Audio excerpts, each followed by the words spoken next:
Another edition of Social Media News Live. I am so excited you're here. We had a little bit of tech issues at the beginning, but we are all here.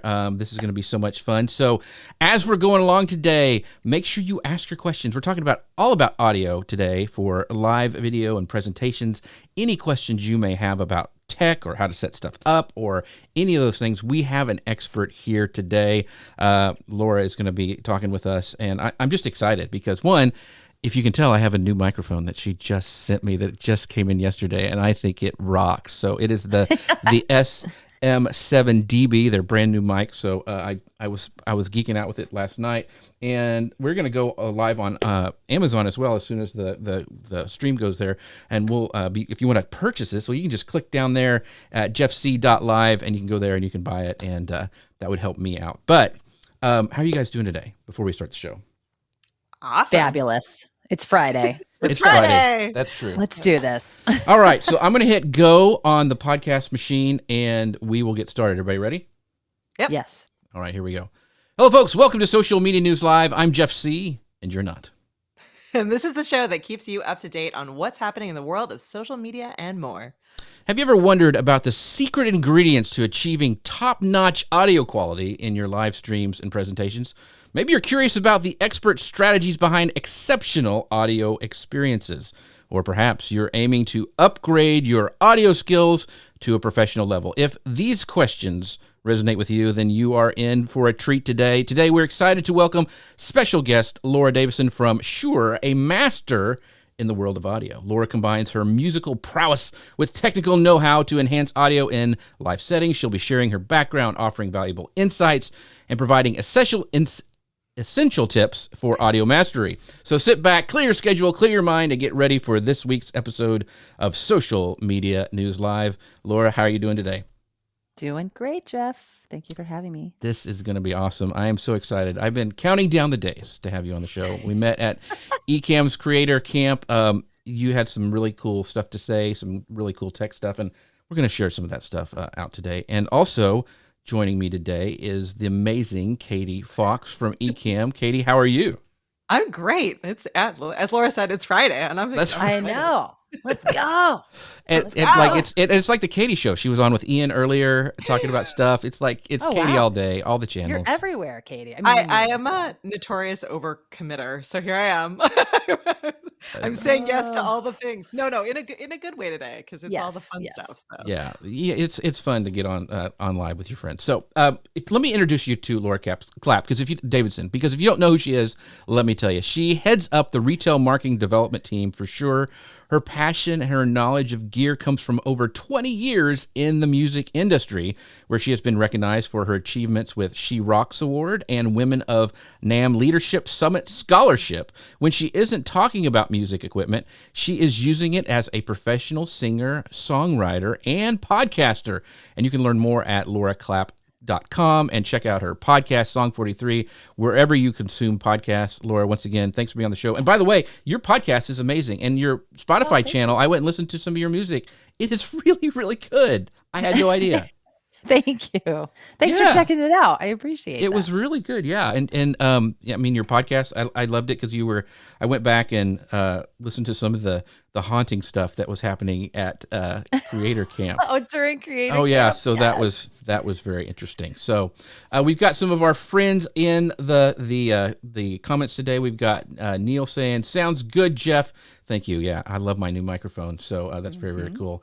Chris Stone says Jeff C has never sounded better. I don't know what you mean by that, Chris, but we'll take it. And Tacey says, "Happy Friday, all. This is always the best part of Friday." Tacey, you are the best part of Friday. Thank you so much for stopping by today. And Dealcaster says, "Bonus points to Laura for colorware. Sure, Mike Green branding on point." Oh, I see. Right? Yeah.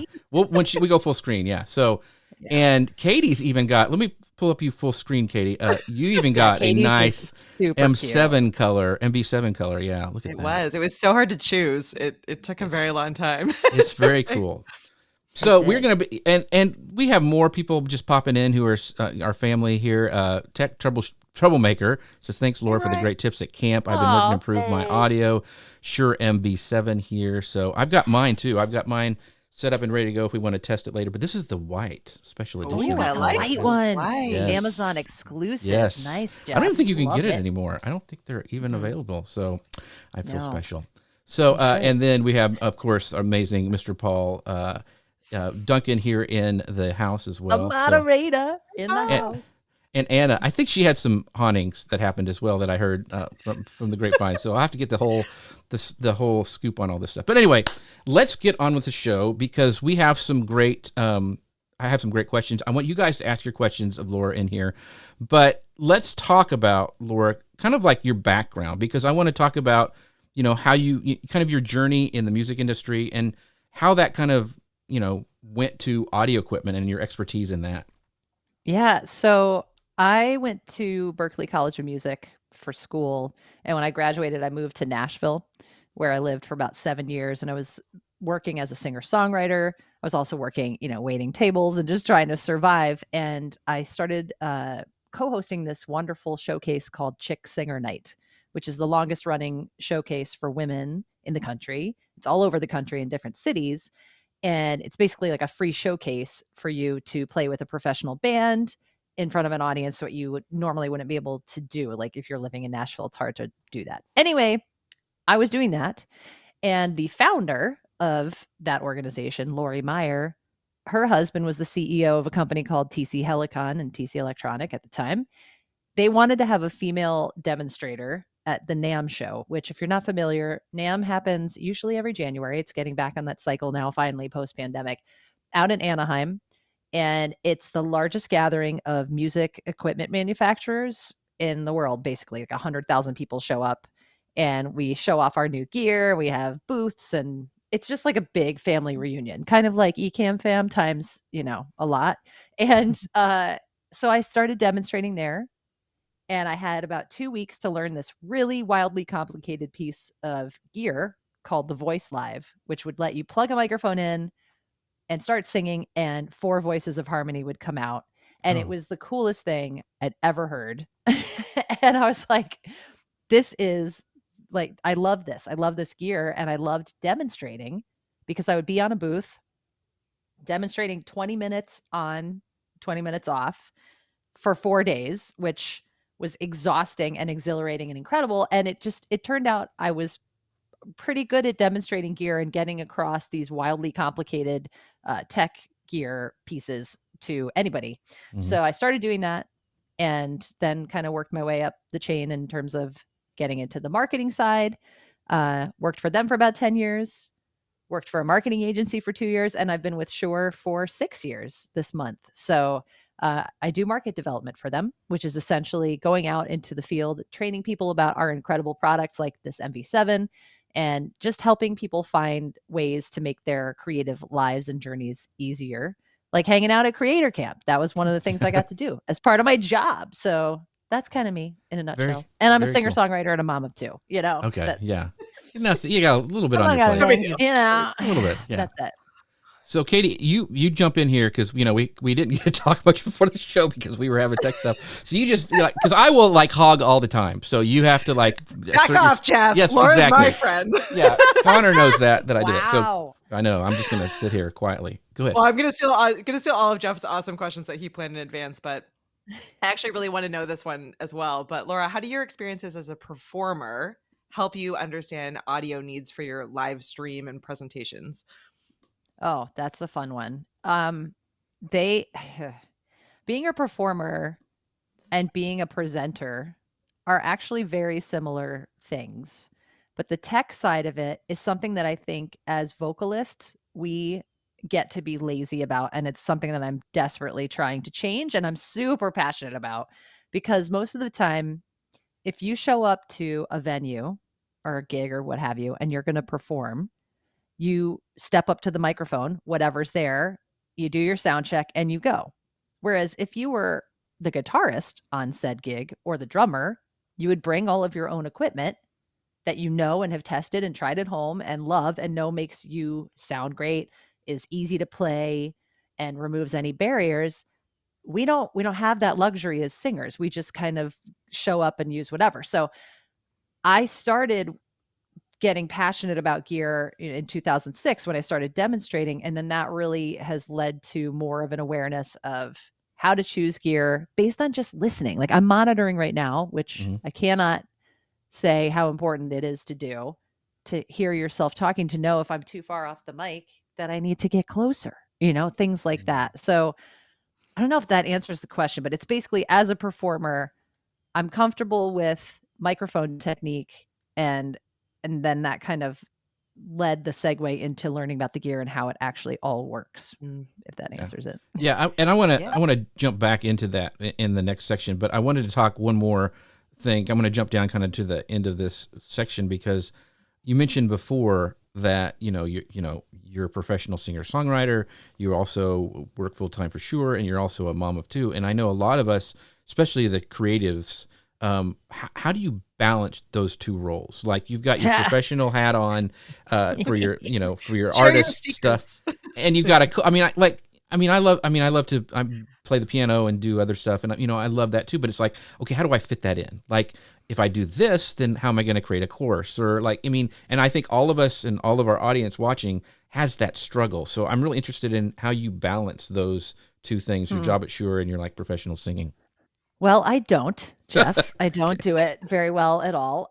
Case in point, last night I sang a gig in Fairfield, Connecticut, which is about 45 minutes away from me, on a Thursday night from 8:30 to 11:30.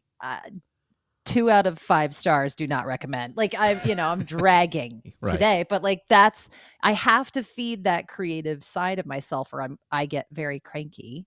So what I've found is that having my podcast every week is the one thing I have not let myself skimp out on or drop. I've missed I want to say 4 episodes out of 72 consecutive or 73 weeks. So that's the thing. It's not necessarily me making music, which is what I would love to do with my free time. But I know that every Tuesday night I have my time to record, edit, and publish my podcast. But it's a short podcast. It's like 10 to 15 minutes.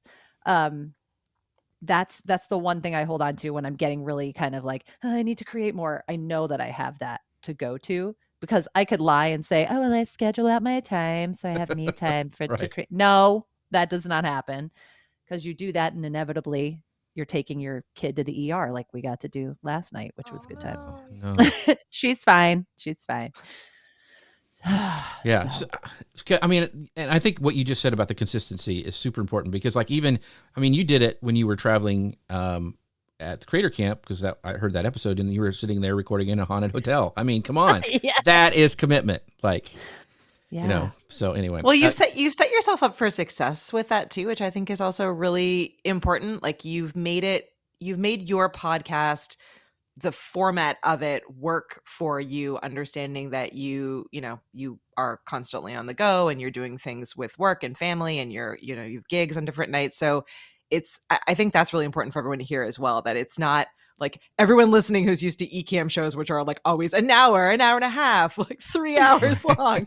It's 3 hours. Laura, nice. Right? Like, Laura, you've set this up where it's like, for you, it's audio only. You have all of the gear. You understand how it works. You can bring it with you when you're in a hotel room in a haunted hotel.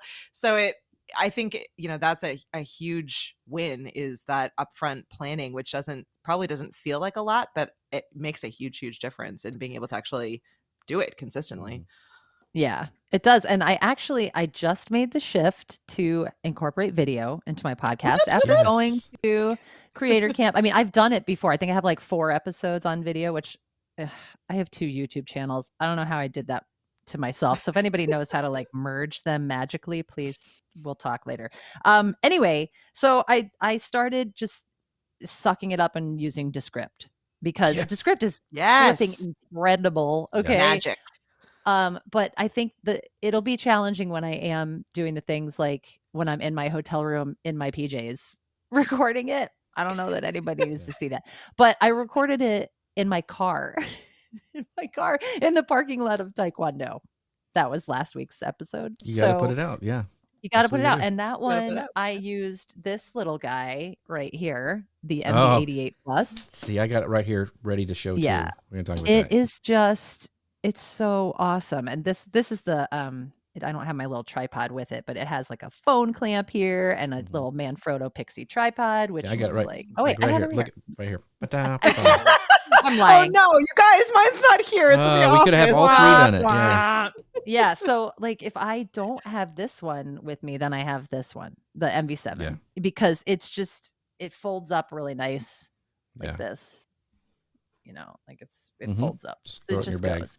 Yeah. Yeah. All right. So we're going to get into all this because people are already nerding out in the comments. But, I was so excited that Laura was here and Katie was here that I forgot to say, hey, by the way, this show is sponsored by our friends over at Ecamm. And since Katie's here and she is the main reason that I have the show, Katie, is there some special things coming up? Because it's the my holidays, goodness. so I'll let It you is take the lead here.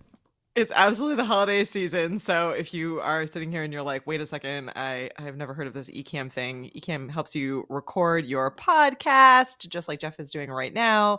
It also helps you live stream, record course videos, literally anything that you can think up in the world of video, Ecamm can help you do and do it easily and professionally. And yeah, if you're brand new, we have a Cyber Weekend sale that is going to start up a week from today, Black Friday, and run through that Cyber Weekend timeframe. And if you're an existing Ecamm fan member, like many of the people I see here in the chat, it's a great time to be an affiliate, you all. So right. make sure that you get Yeah. signed up as an Ecamm affiliate so that you can help us spread the word. And yeah, it's just an awesome, exciting time. This is There like was the holiday season. Yeah, and so and if you want to understand affiliate marketing better, she just did a great video Just did with an interview. Ian about affiliate marketing. So go back to the Ecamm's channels, YouTube, wherever, and watch that because it's really, really good. Ian does a really great job with affiliate marketing. So, by the way, I wanted to also do a welcome because we are now broadcasting everywhere over on Agora Pulse's channels. They asked to do that. So if you guys were watching over on Agora Pulse inside their groups and also on their page and their LinkedIn, thank you guys for watching. We appreciate you. Make sure you ask your questions. And by the way, we do have some great questions here. Tech Troublemaker says, kids, wait, aren't we supposed to prize kids over live streaming podcasting? No, you're not. Get your priorities right. Right. Right. And then Jim Fuse says, or should I say, sure sounds good today. Sure sounds good. Boy. I see what you Jim, did there. really? It doesn't get old for me. I enjoy it. Yeah. I'm Okay. here for it, Jim. Bring on the shore puns. Let's That's do right. it. I don't And even hear then them anymore. it's either Jim or Chris. It might, who knows, over on Dealcasters. They love that Laura went right into mic technique. So totally important for live streaming and podcasting. The Sure Creators YouTube channel is so helpful and not just about their great mics. So before we get into mics, because, everyone wants to talk about mics and stuff, but you had kind of alluded to something very, very, at the very beginning of the show, talking about monitoring, and a lot of people, I like, since we're on video, not to have the big old Mickey Mouse ears when we're doing it. And I love, these are the Shure 215s, I think they are. Nice. And so, SE215. yeah, so I really like, these are the Pro ones. And they're actually on sale right now on Amazon, if you're watching, are. by the way. I was just going to say. But most people can't even tell that I'm using them unless I really turn, to the side. And so, and Laura, you had some on as well. I really love these little monitoring. But let's talk about monitoring. So why monitor your podcast or whatever?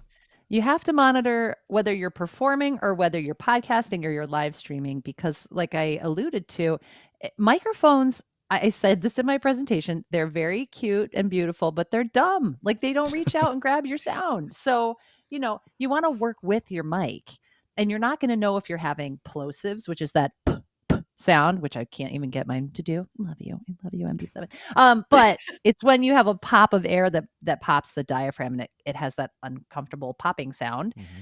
You just turn off Axis, and you'll notice it if you're monitoring. If you're hearing like, what are all those consonants that are popping in my ears? Just, you'll adjust naturally. Or again, if you're too far away, dynamic microphones like this get really thin the further away you get, especially if they're in a cardioid pickup pattern. Cardioid being heart-shaped, meaning it's going to pick up what's right in front of it and not what's coming in from the back. You have to be up on it. And there's ways to fudge it. Like I could be over here, but why? Like I like to have that nice podcast voice. That's right. Anyway, that's why it's important. And you want to make sure you're hearing your guest, that you're not screaming louder than they are, or that they're not too quiet. Which is what's cool about MB7, I'm monitoring through my MB7 right now. So I'm plugged in directly to the back so I can hear myself and I can hear you guys all through the mic. Yeah. And so can you talk about the quality of the headphones and why not just to use, talk about why, I'm leading you with the question, not to use Bluetooth headphones. Like when you're doing, yes. this like a is lot of big people one. I see putting the, Yes. the AirPods in and stuff like Yeah. that. And if you've done it once and they break out, then, I mean, you'll never do it again. But go ahead. No, because the thing about Bluetooth is it has inherent latency. And so if you're trying to monitor with it, as opposed to just listening to music on your computer, there will be latency introduced, meaning you'll hear yourself behind when you're actually speaking, or your guests will be delayed. And that's just inherent to the technology. So that's why we recommend using wired earphones or headphones. We call these earphones. And we have a whole line, and we have some really amazing promos going on right now for the holiday season. So if you go, I'm going to put this in. Can I put stuff in the chat? I don't think I can. But we're everywhere, so it might be hard to do. Okay. Yeah. Well, if you go to shore.com/special-offers, then you'll see everything that's on sale. But the earphones and headphones are all on sale pretty much. And what's great about ours is that they have these little sleeves on them that let you have something called sound isolation. So they're not noise canceling, but they essentially conform to your ear. So you squeeze the little sleeve down. These are the Aonic 5s right now. Mine are super dirty right now, so we won't get into that. Luckily, this is a and then podcast. You can't see that stuff coming out of it. you don't look at that. So you squeeze it and then seat it in your ear and wrap it around, and then it gradually expands. So it's blocking out extraneous noise. So it's really great on flights, and it's not noise canceling. It's not introducing any sort of frequency cancellation there. It's just naturally working with acoustics and your ear. So that's why it's important to monitor with wired. The one thing I would like this is going down my back, like if you can see it there. And so what I like to do is, because mine's plugged into my Rodecaster, is I have an extension. I just got an extension cheap cable from Amazon Basics that I plug it in. And so I have this, and I'm always rolling over it in my carpet. But being plugged in is super important. That's like a pro tip. Like do that like right away if you're using AirPods, because it just works so much better. Yeah, until Bluetooth catches up and we don't have any latency. Use Chris goes, audio nerds unite, monitoring plosives and proximity. Woohoo! So yes. Yes, proximity. That's another thing too. Yeah. Proximity effect is when you get up on a dynamic microphone and you talk like this, it builds up low frequencies and you can hear my voice getting woofier as I talk. Right. So that's why you want to keep that nice little like 2-3 fingers off your mic. And this is from Kira, who's an awesome editor. And so all these editors are going, to preach it. And she goes, also monitoring during recording makes editing so much easier because you don't have to try to fix issues after the fact. Yes. Preach it. So much easier. Katie, did you have a question? Once again, I do, Jeff. Thank you for checking in with me. Laura, can you give us an overview of the latest advancements in microphone and headphone technology for live streaming? Yeah, absolutely. So what Jeff is speaking into right now is the SM7DB, which is the latest and greatest microphone that we've made. Strangely enough, on a 50-year-old mic, we took the SM7B, which many of you are familiar with, which I usually have within arm's reach. Oh, here it is. And fantastic microphone, broadcast industry standard go-to mic. But one of the things that people don't always enjoy is that you need extra gain, or you need an interface that has enough gain or headroom to drive this mic, because that's how it was built. It has these beautiful humbucker coils built in, so it's going to block RF noise from different devices. When this was made in 73, cell phones weren't a thing, but there were other pieces of equipment that would cause a buzz. So that's why it has that humbucker coil in there, which is kind of fun. And it has these switches where you can adjust the frequency response, but you have to kind of get a tool to do that, like a pen or a pen, something that'll get in there. It's very official. So we made the SM7DB, which is the exact same microphone. It has now a built-in booster, and it is brilliant. So now you don't need to have the right interface. You know that no matter what you plug it into, and it is XLR, not USB, you can have that go directly into whatever you're using and engage the preamp because it has an onboard preamp. And you could get plus 18 or plus 28 dB. So if you're not getting quite enough juice, you have a little more headroom. But if you decide you want to bypass it and go straight into SM7B mode, you can do that as well. And I've seen online people saying, why would they do that? It's different and it's bigger and it's tapered and all these things. No, it's not. It's 1 centimeter bigger because it has to, accommodate a preamp. It's black and it has a Shure logo here. That's black. I should have this in front of me, but it's in a Pelican case. I have one right here. See? Over look there. Yeah, thank you, Jeff. So can you spot the logo, Katie? I can, but I'm really looking for it. Yeah. So it's very hidden. Yeah. So people are, getting a little cranky about that. Yeah, we put the logo on there. It's advertising, ours. but it's not like my Ignition green one here that's like, sure. Yeah. So, that was the change, but it's a pleasant change because now Jeff doesn't have to add any other things to his setup. He can plug directly in and have enough gain to power his SM7B. Yeah, and I love it for sure. I love it. And so Rainy Cajun, which is a great name, by the way, he goes, Jeff, how far is the SM7DB from my mouth? I don't have a measuring thing here, but I'll go once again full screen, and you can see it's about this far, from my mouth. 3 inches. Yeah, something like that. And so I'm still playing with it. Like, I don't know if I have it completely dialed in. I got it yesterday, because Laura is amazing, by the way. So, and I like the sound of it. And I didn't go all the way. I think I'm in, is it 18 dB plus? 18. I think I have that one on. I didn't go all the way. I didn't think I needed to. So, anyway, I think it sounds pretty darn good. So it sounds great. I think so too. So, and then right before we launched the SM7DB, we launched the MVX2U, which I saw either Chris or Jim throw in the chat there. And that is this guy. Again, very subtle logo that I'm trying to get to show up. This is a single channel interface. So when you use this, and you can use this with a regular SM7B or your SM7DB, but it's a USB interface and it has that headphone out right there so that you can monitor, and this can plug directly into my SM7B like that. I have hair on it, and go inline directly on a boom arm. And so you can run there. There's also an extender you can use, or you can run a little short XLR cable to this if you want this kind of like on your desk, which is how I do it. Right. So it's a great setup. This is a single interface. You bring this, you're good to go. I like my MV7 and my 88 Plus, so I haven't upgraded. It's a great. I have it here too because I didn't know who was going to have one, but that's what Katie's using. They're really great. And by the way, once again, go to jeffc.live. They're all there in the carousel. You can just pick them. Right. And there's also, she talked about the interface. There is a kit with I think the SM7DB and that interface. You can buy them together. I believe I saw that on the Shure website. So if you don't have an interface and you need one, there you go. Great Christmas present for yourself. Treat yourself. That's what I'm saying. Treat yourself. That's I right. always say that. Everybody, I've talked with so many creators where they're just like, I don't know if I'm ready to upgrade my setup, or and I wish Doc were here to just be like, buy it once. Do it.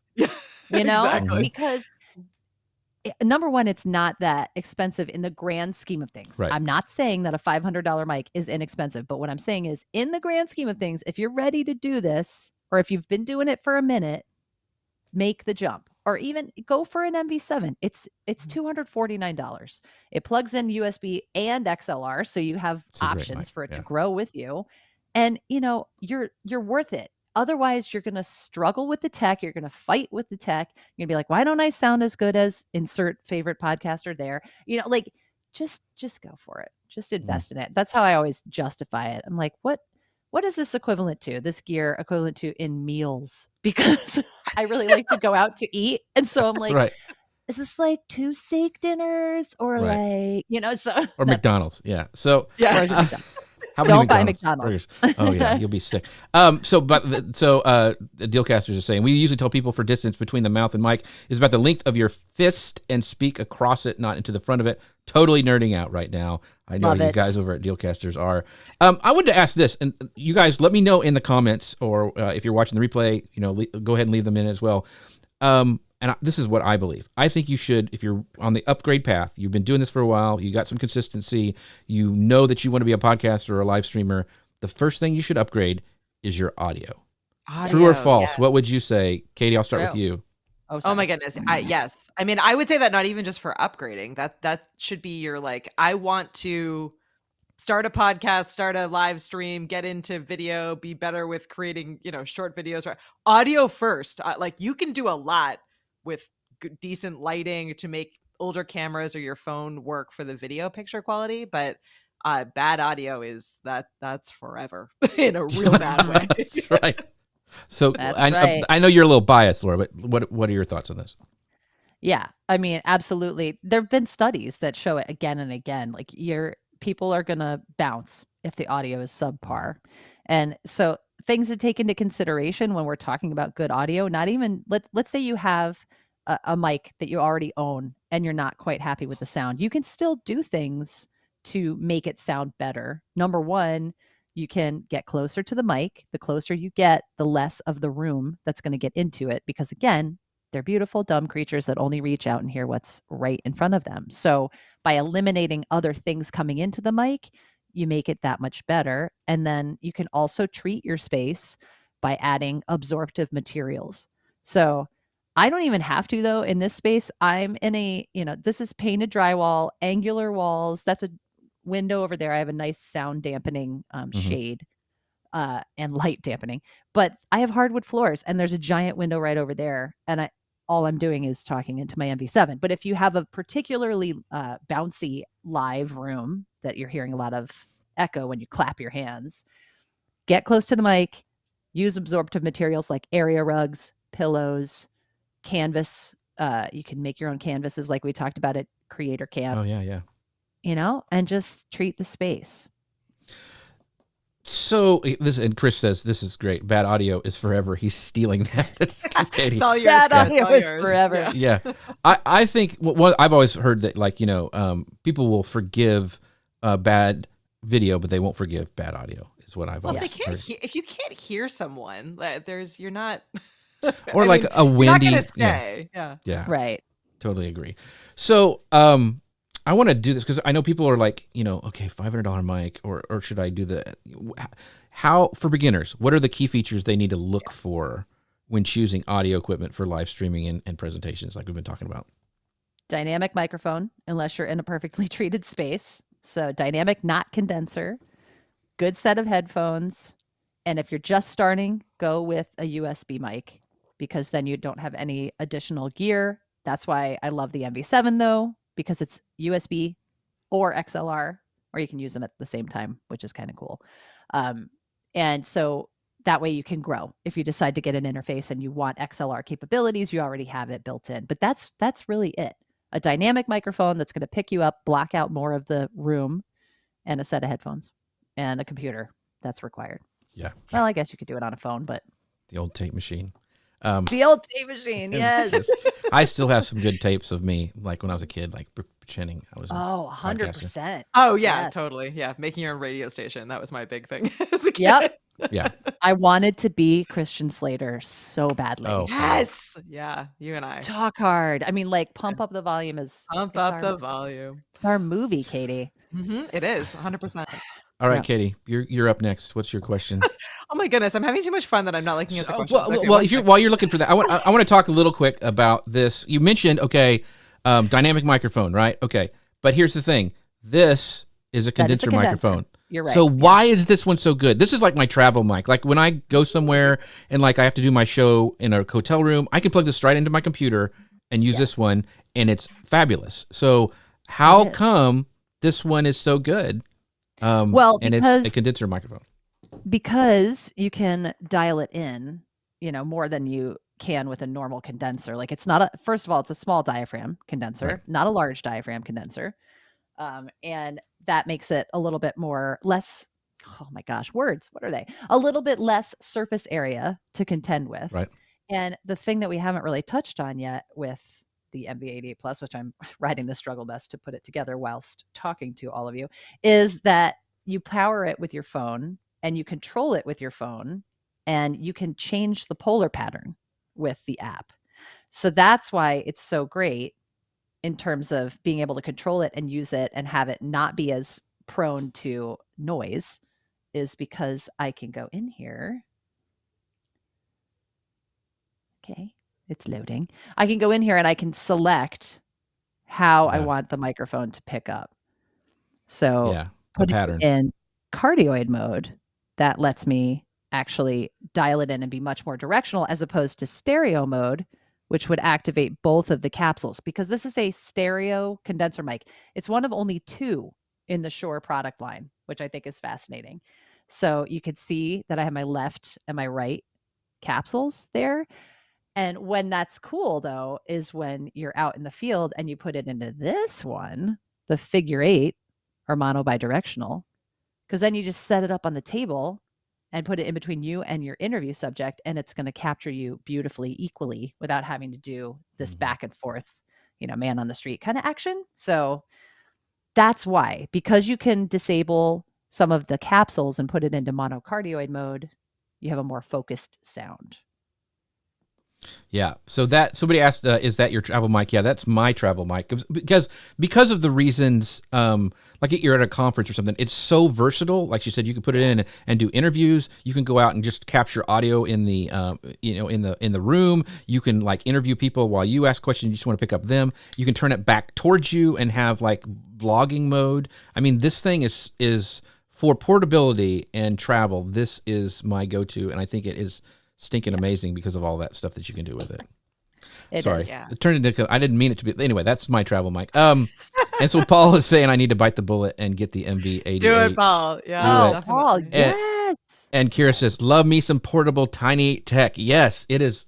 It is really cool. Like Kira and I were at Momentum conference, and that's what I had when I was doing some stuff out and about. So yeah, Kira, it's really really cool. All right, sorry, I nerd out on that thing all the time. This rolls us into then our next question on talking through the different kinds of audio equipment by the different kinds of content that you're creating. So how do you approach which microphone you're using for, mobile on the go interviews versus podcasts and live streams like this versus like music performances, business presentations? I know I saw in the comments as well, someone being like, is it okay now that we have our microphones in our shots? Oh, yeah. What advice do you have for like what microphone for use case? Yeah, that's a great question. And it depends on if you're going to be doing multiple applications.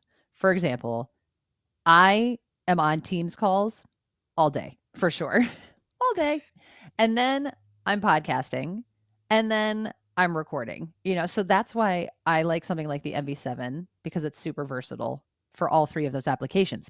But if you know that you're going to primarily be doing your content creation on the go, that's when you would go with something like an MV88 Plus, because it's going to be more versatile and you have that ability to control it.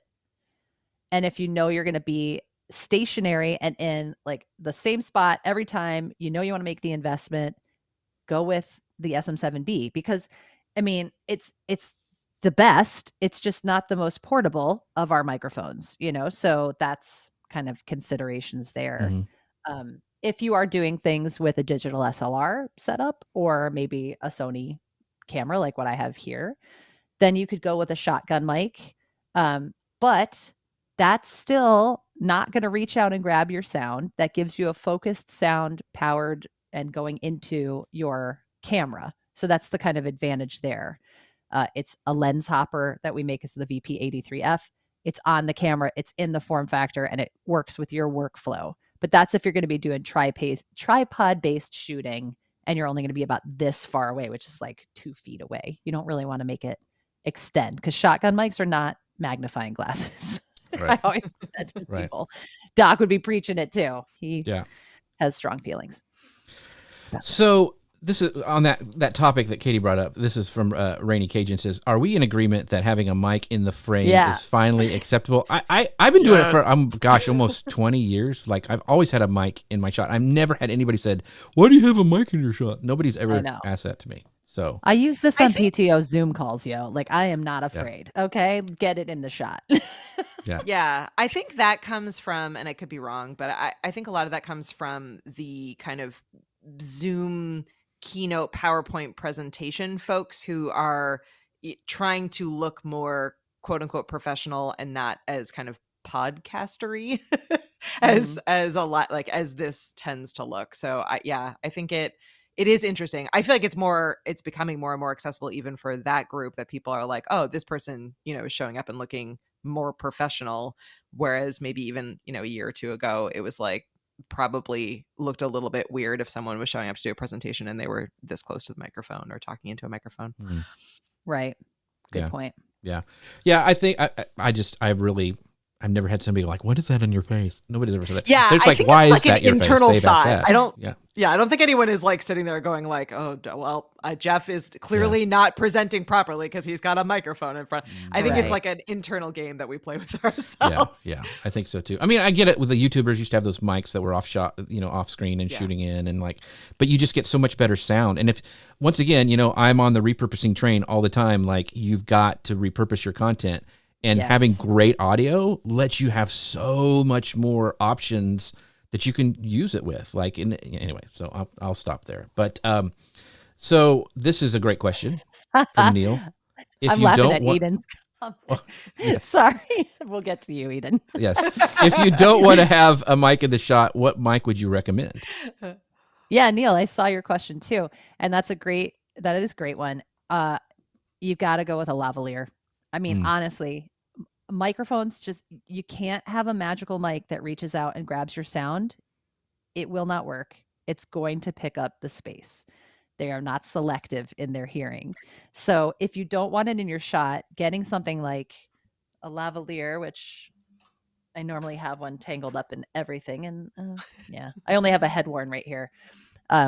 It's tiny. It's very inconspicuous. And if you have a clip-on lavalier that just goes right here, especially on this black shirt, you wouldn't even see it.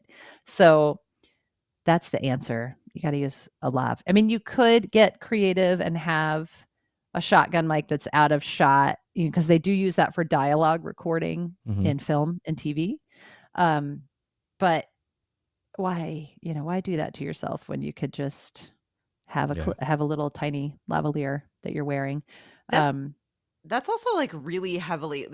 I feel like, again, to like the conversation about use case, that dialogue and what they're doing in like a movie or a television show is heavily edited, like whole crews of post-production teams. So, if you are, again, like in the podcasting, presenting, live streaming group, you are never going to be that level, nor should you be that level of post-production. So you're setting yourself up for way more work for no real benefit. It's a perceived benefit. Yeah. Right. So Dealcaster says the only rule is you cannot put a blue Yeti in the shot. No blue Yetis in the shot. The funny thing is I started like that was my first. It was the Pro though. I used it for a long time. So he's just being mean. But no, it's if you have to go with what you got at the beginning. But we've talked about some reasonably priced microphones that you guys can use. This is I want to like take it from the very, very beginner, because somebody's just, okay, I just bought Ecamm. I want to do a podcast. What mic do I get, and how do I hook it up to Ecamm? Like, there's probably some people who don't know, like, okay, I bought Ecamm, but I don't know how to get it to my computer. So let's talk about maybe some interfaces, and we'll start with you, Laura, and then we'll end up with Katie kind of talking about how to get it working with Ecamm. Yeah. So if you use something like the MV7 that I'm talking into right now, it's a USB microphone, so it's acting as my interface. So it's taking acoustic energy, i.e. my mouth talking, and converting it into an electrical signal going into my computer. That's my setup right now. MV7 plugged into a MacBook Pro, set of headphones plugged into the back of my MV7. That's it. So that's one way of doing it. It's all encompassing, and it's like a really good price if you were to do everything all together. $249 plus the SE215s. I'm using the Aonic 5s because I'm fancy. But that could be a great starter kit. And if you want something that could also be multi-purpose, like if you're a singer and you want to have a mic that could go from stage to podcast, the SM58 is an incredible option for that. And then you would get an interface like this MVX2U, right? And you plug that directly into your computer. This is your interface. I know it looks very small and unassuming, but it's a powerful tool. And an SM58 it looks like that, in case you're wondering. Cool. Although this is on an SLXD wireless transmitter because this is what I Fancy. had in front of me at the Fancy. moment. What Yeah. else can I pull from my bag of tricks? It looks just like the emoji. If you want to just have It the does. microphone It does. emoji, in I want front the of you. emoji mic. Yes, that's Yes. right. Sadly, there are people who will do that. Like, I want the emoji Yeah. mic. Yes. So, okay, Absolutely. Katie. So we got the interface, we got the mics. How do we get it to work with Ecamm? Because Oh my if you're- gosh, if you want to have audio, great stuff, you have to use Ecamm. It literally just shows up. So you're welcome for all of that. It like see, I have the same setup that Laura does. So I have my MP7 just literally plugged directly by USB into my computer, and it shows up as an audio source in Ecamm. So I just need to make sure that I go into my sound levels menu and just make sure that it says Shure MV7. If you're getting a little bit more complicated and you're connecting through XLR and through different interface, then you just need to make sure that in your drop down menu that you have the correct interface connected into Ecamm, but they Oh, that's a good point. automatically just come in. So I know that, like, for example, we have a number of people in our community who use the Rodecaster Pro, probably mostly for the shiny light up buttons. That's like, Right. why most people like things for the light up buttons. But if that's coming in, then yeah, you would change over from your MV7 through to your Rodecaster Pro, so that then you're telling Ecamm that's where we're picking up the audio from. So it really is, it's plug and play. Anything that Right. you connect in, whether it's a camera or a microphone, shows up in Ecamm, and you just have to make sure you've selected the right one.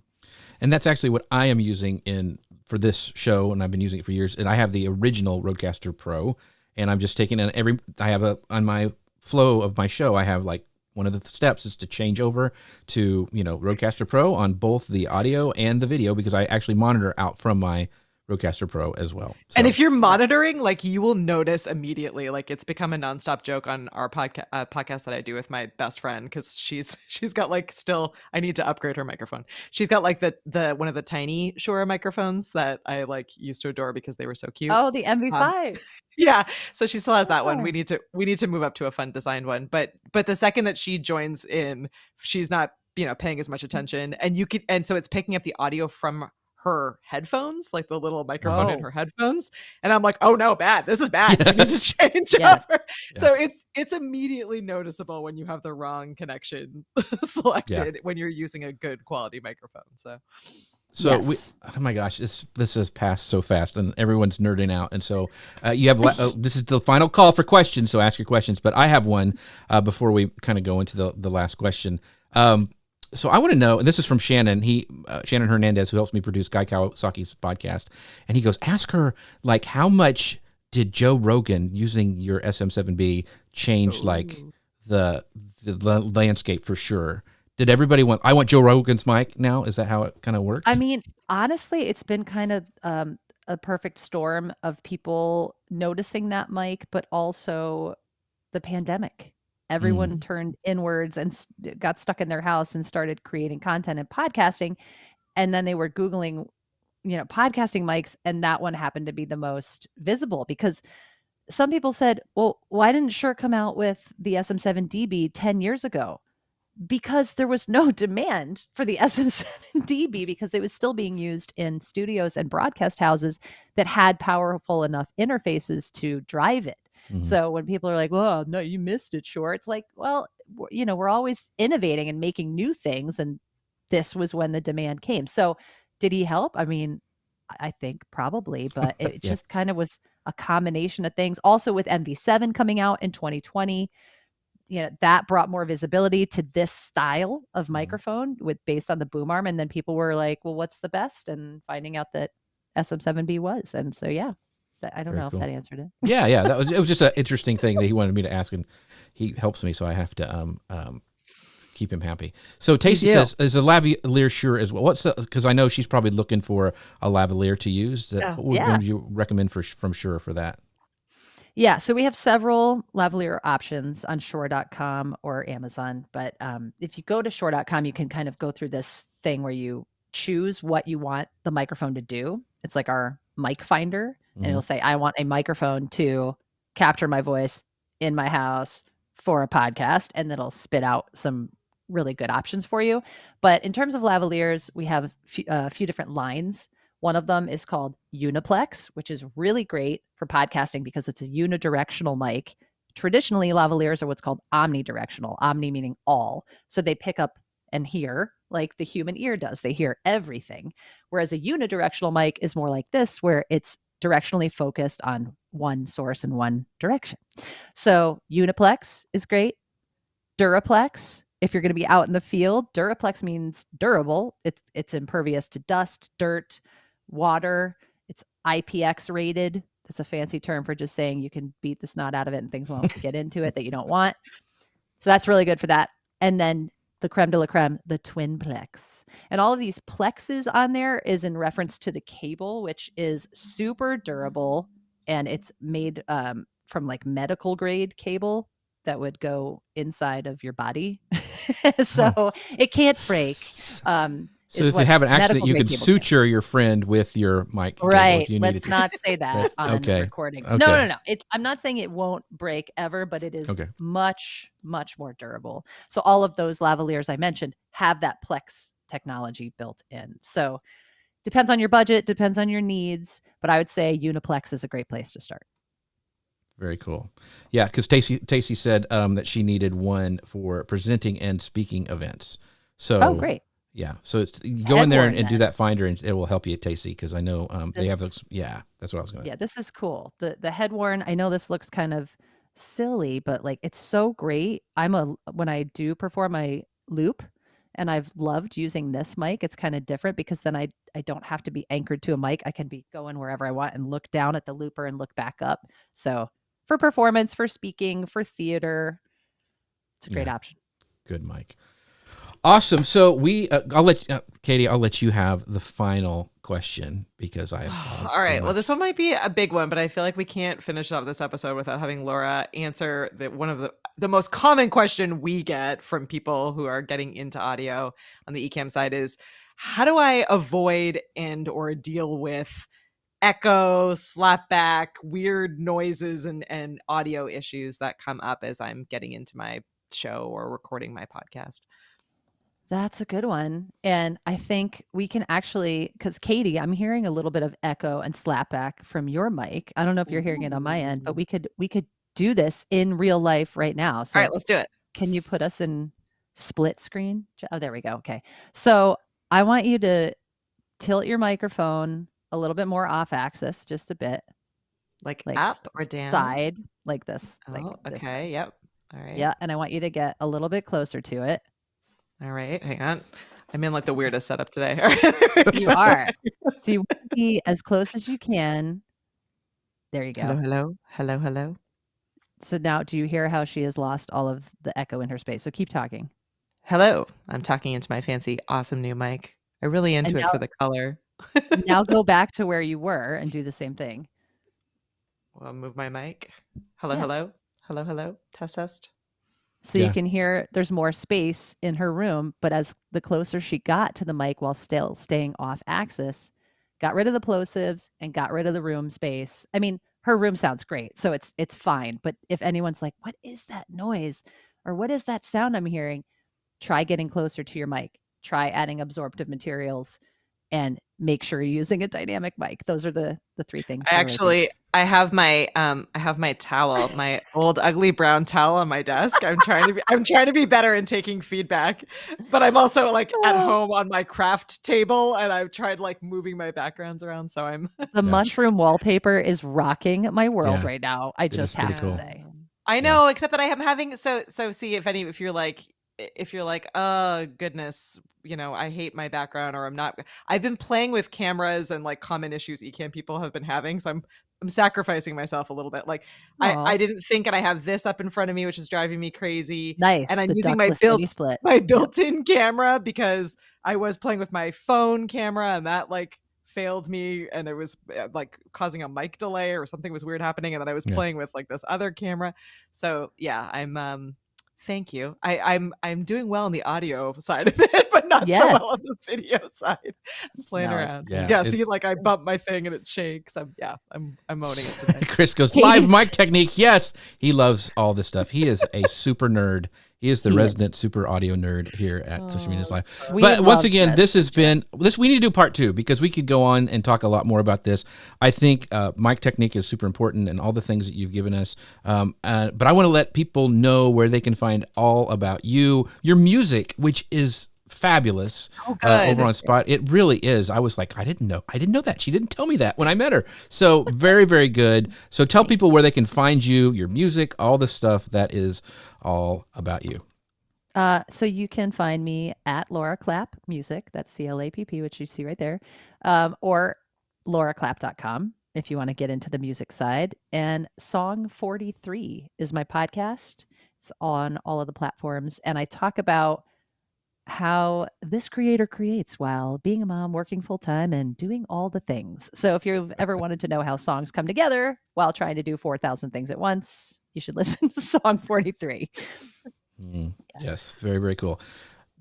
So go and listen, find her channel on Spotify and put that in your playlist because it's really, really good music.